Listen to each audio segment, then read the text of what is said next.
sa totoo. Sa pagpapatuloy po ng kwento ni Stella, nasabi po natin kanina na ibang klase magbiro ang tadhana. Hindi ko alam yan! At kung totoong wala raw aksidente sa mundo, malamang may dahilan kung bakit nade-delay lagi may aberya sa mga papeles ni Stella sa ahensya, sa kanyang planong bumalik sa Italia. Gawa ba ito, pakikialam ba ito ng tadhana? At nung gabing nagkalasingan silang dalawa ni Roy, ay may nagawa sila na hindi dapat gawin dahil lamang sa espiritu ng alak. Pare, madutuwa tanggi sa grasya eh. Correct! Pero gaya ng nasabi natin, ibang klase magbiro ang tadhana. May dahilan pala kung bakit kakaiba lagi mga nararamdaman ni Stella sa kanyang katawan. At ang gabing yon ay may ibubunga. Ituloy na po natin sa oras 11:04 ang ating kuwento ngayon. Hulaan mo. Dito po sa Sana Lord. Hindi nyo kailangang hulaan dahil ang pamagat nito ay I trust and love you. Gusto mo na akong anakan.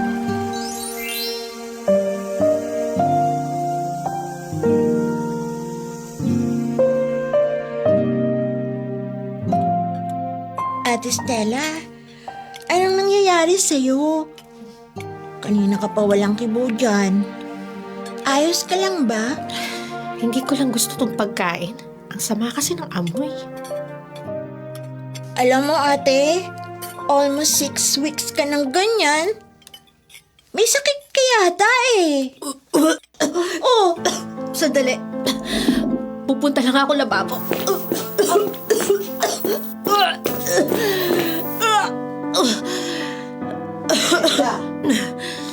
hindi kaya buntis ka?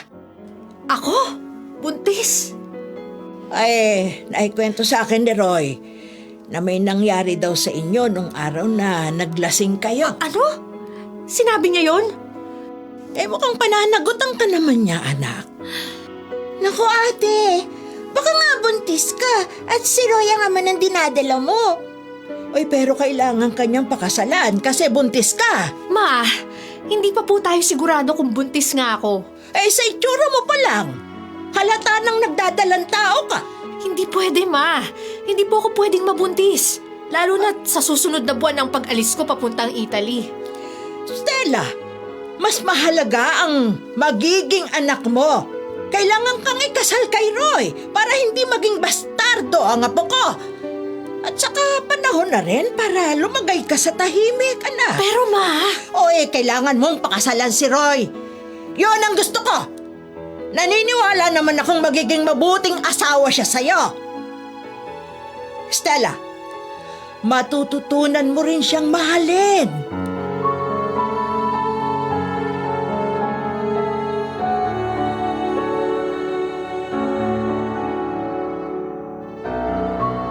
Cheer up, RJ! Puro ka na lang pagmumukmuk at pagsisenti dyan. Parang di ka lalaki ah. Nasasabi mo lang yan kasi hindi mo pa nararamdaman na maging broken-hearted. Pare, alam ko nararamdaman mo. Pero hindi lang si Stella ang babae sa mundo, no? Baka hindi lang niya masabi sa iyo ng derecha na ayaw na niya sa relasyon ninyo. Pero kung ayaw na niya, sana naman sabihin niya sa akin. Nang sa ganun hindi na ako umasa pa. Kaso nga hindi ganun si Stella, pare. Ilang buwan na lumipas pero dead ma lang siya. Hindi ka na mahalaga sa kanya. Paano kung may problema lang siya? Kaya hindi siya makakontak sa akin. Ano man ang personal niyang problema, hindi yun rason para kalimutan kanya. Ay nako, tama na yung pagkamartir no. At magpakasaya ka ngayong gabi. Siya nga pala. Yung pamangkin ng Italianang boss natin, si Mariana. Balita namin may gusto yun sa'yo, pre. Sus, huwag kang gumawa ng intriga, Mark. Hindi ako gumagawa ng intriga. Halata naman sa body language niya na may gusto siya sa'yo. Maniwala ka sa akin, RJ. Mariana is a good catch. Kasi bukod sa maganda at sexy na, mayaman pa pare. Ewan ko. Bahala na. Ay nako, basta RJ, huwag mong isara ang sarili mo sa iisang babae. This is Italy. Marami kang pagpipilian at huwag mong iyakan ng isang babaeng walang pagpapahalaga sa damdamin mo.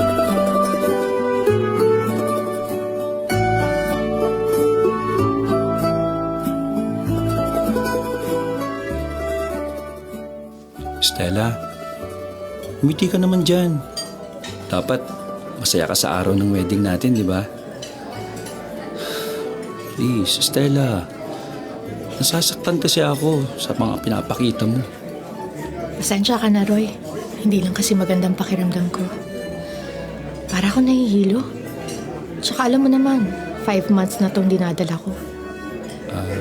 Ganun ba? O sige, huwag ka mag-alala. Mamaya makakapagpahinga ka na rin. Ate Stella, may tumatawag sa cellphone mo. Eto. Salamat, Risha. Sino yan? Ewan ko. Sandali, Roy. Maiwan na muna kita. Asikasuhin mo na lang muna yung mga bisita natin. Okay. Hello? Sino to? Ako to, Stella. RJ, kumusta ka na? Buti naman at sinagot mo na ang tawag ko. Ang tagal mong hindi nagparamdam sa akin, ah. Ano? Babalik ka pa ba ng Italy o tuluyan mo na akong iiwan? RJ, tatapatin na kita. Gusto ko na makipag-iwalay sa'yo. Ano sabi mo? Stella naman, matagal kitang hinintay tapos ganyan lang ang sasabihin mo sa akin. Bakit? Ano bang dahilan? Bakit ka nakikipagwalay sa akin? Basta, huwag mo na akong tatawagan. Huwag ka naman ganyan sa akin. Minahal naman kita ng tapat. Hindi ko deserve na maiwan sa ere. Ano? Sabihin mo na sa akin ang dahilan kung bakit gusto mo na makipaghiwalay sa akin. Sorry, RJ, pero tinatapos ko na ang lahat sa atin. Ito na ang huli nating pag-uusap. Stella, sandali! Oh, bakit ka umiyak, Stella? Anong problema? Sino yung kausap mo sa phone? Pasensya ka na, Roy. Wala lang to. Wag mo ko alalahanin.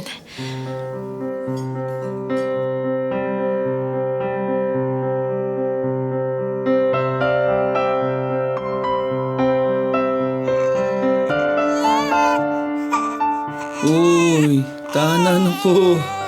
Parating na si Mami. Nasaan na kaya si Stella? Gabi na, di pa rin siya umuwi. Baka si Stella na to.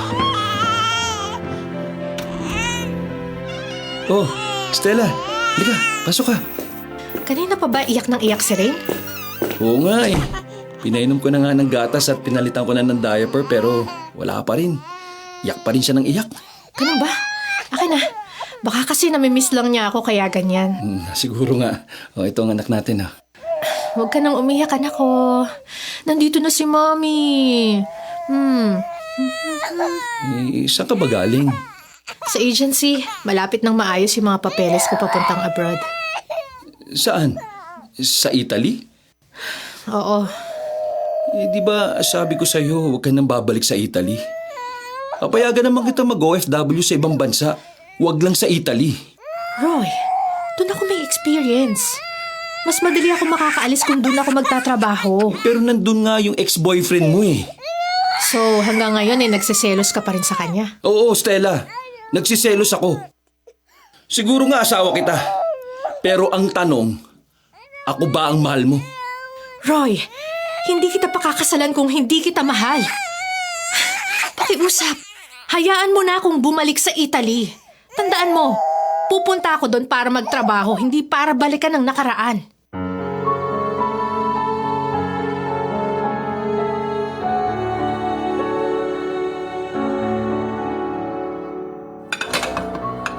Ayan, tapos na ako maghugas ng mga plato. So, ano ate? Dito ka muna magpapalipas ng araw sa bahay? Oo. Nagtampuhan na naman kayo ng asawa mo? Ay, ewan ko ba kay Roy? Naturingan siyang asawa ko pero hindi niya ako sinusuportahan sa mga desisyon ko. Palagi siyang nakakontra. May kinalaman ba yung tampuhan ninyo sa pagbabalik mo sa Italy sa susunod na buwan? Ayaw niya akong bumalik doon. Oo, kung ganoon, bakit ka pa babalik doon, ate? Dahil ba kay RJ? Ate Stella, tumawag kanina si RJ sa landline. Ha? Teka, paano niya nalaman ang landline natin Hindi ko naman yung sinasabi sa kanya. Ewan ko. Ano sabi niya? Sinabi mo ba sa kanya yung tungkol sa amin ni Roy? Kinukumusta ka lang niya. Tinanong niya sa akin kung kailan ang balik mo sa Italy. Mukhang hindi pa niya alam na may asawa ka na. Sinabi mo ba sa kanya yung totoo? Natural hindi. Gusto ko ikaw mismo magsabi nun sa kanya. Ate, mahal mo pa rin ba si RJ? Oo. Kung ganun, bakit ka nagpakasal kay Kuya Roy? Napasubo lang ako, Trisha. Si Mama kasi Oh, si Mama pa sinisisi mo? Ate, kahit nasabihin pang pinilit ka ni Mama, sa huli ikaw pa rin naman na magdidesisyon kung hindi mo pala mahal si Kuya Roy. Bakit ka pa nagdesisyon na pakasalan siya? Tapos ngayong kasal na kayo, saka mo iiwan ng asawa mo. Hindi ka ba nakukonsensya niyan, Ate Stella? Ate, naging mabait na asawa naman si Kuya Roy sa'yo. Mahal na mahal ka niya. Alam ko, ate, once na bumalik ka na ng Italy, hindi mo na babalikan si Kuya Roy. Huwag mo naman saktan ng kalooban ng asawa mo. Sana, pag-isipan mo mabuti yan bago ka gumawa ng desisyon.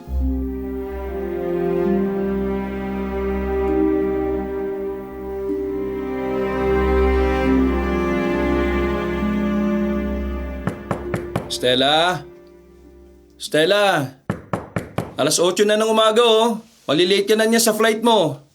Alalahanin mo ang traffic ngayon papuntang airport. Eto na. Binibilisan ko ng pagligo. Ba? May nagre-ring na cellphone. Kay Stella yata yun ah. Nasaan na kaya yun? Ayun. Nasa ibabaw ng ref. Sino kaya itong tumatawag? Hello? Si Stella.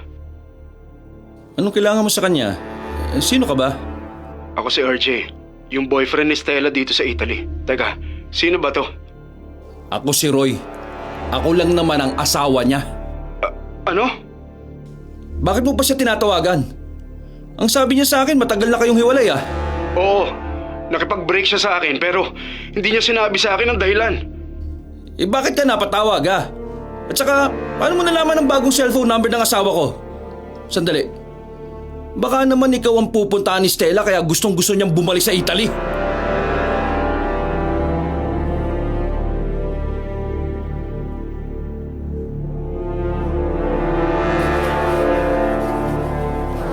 Roy! Anong ginagawa mo? Bakit mo binabalik sa cabinet yung mga inimpaki ko? Roy, ano ba? Malilate na ako sa flight ko! Hindi ka na aalis! Hindi ka na babalik pa sa Italy!